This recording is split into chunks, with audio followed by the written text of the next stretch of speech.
Minimalism, this idea of decluttering the excess in our life, this idea of living with less.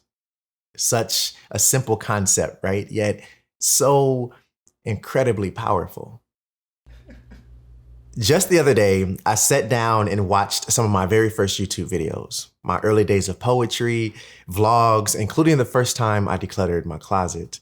I guess this is when I discovered and started to explore this minimalism thing, right? But who knew those few hours of decluttering my old clothes would lead to something much bigger, more impactful, right?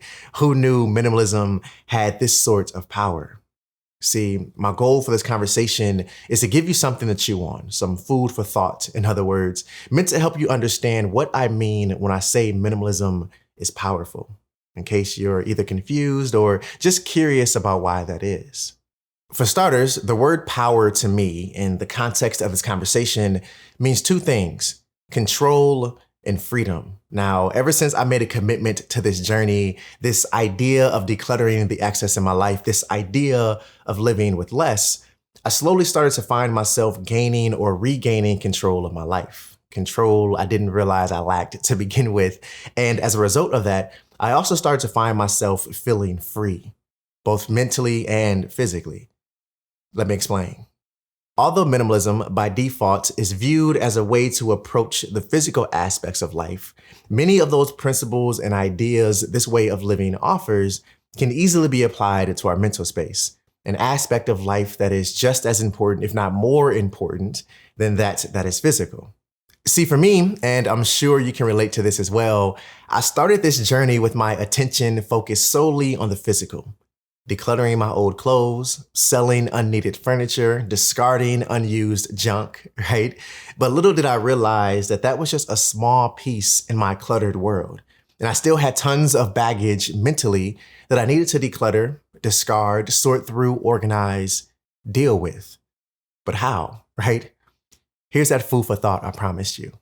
Number one is you can't please everyone, so stop trying. A big part of this journey of mental cleansing, let's call it, right? Decluttering our mental space, the same way we manage to declutter our physical space, is by giving ourselves permission to stop trying to please everyone, because realistically, we can't, right? Imagine for a second, or just simply allow yourself to feel in this moment how much mental energy it must take to manage the ongoing battle of trying to please everyone. It's exhausting and it's far from enjoyable. Now, this idea plays itself out differently for everyone, but at the end of the day, it feels like life around you, your thoughts and the people you know are playing tug of war, and you're the rope they're tugging. See, we have to learn to let go of this ideal that we're able to please everyone. It's an important step on this journey towards clearing the clutter in our mental space. Number two is be present. I've been talking about this a lot in recent conversations we've had because it's such a vital piece in not only the quality of our life, but the clarity in our mental space. Simply put, if we lived life continuously in a space that is filled with what ifs, how comes, regrets, if we spent our time in this life staring into rearview mirrors, then it makes it extremely difficult to enjoy what's right in front of us, to enjoy the full breadth of life in a more intentional and meaningful way. Now, the only way to do this is to eliminate anything that is preventing us from being present. And honestly, many of those distractions, especially the ones we tend to miss, are mental. Remember, the physical aspects of minimalism is the easy part. We can declutter our clothes and sell unneeded gadgets to our heart's content. But we have to remember that there's more to life than just that. See, I really want to encourage you to spend some time digging through the clutter you have mentally, so that way you can figure out what's preventing you from being present. Number three is create your own sanctuary, per se. A quiet space that you can go to escape the sounds and chaos of the outside world. A place filled with peace and balance, purpose and intention. See, all of this is something we're already doing physically. Our clutter-free homes and rooms are just that. It's our place of peace and balance, purpose and intention. But see, I also want you to have that space mentally.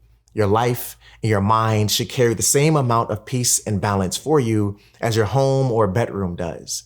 And if it doesn't, again, I want you to spend some time digging through why and start separating yourself from that clutter. And if you need more help or step-by-step specifics, I have a mental and emotional decluttering playlist that I'll link to down below that is filled with ideas to help you attack some of these aspects of life that we tend to overlook, especially in the context of minimalism. See, trust me, when you connect all of the dots, this journey, this idea of decluttering the excess in your life, this idea of living with less is powerful. I hope I shared something in this video that resonated with you. And if I did, give it a thumbs up for me. If you're new here, hit that subscribe button down below. Join this community so you can grow with all of us here. Always remember to stay true to you. And I'll see you in the next one. Peace.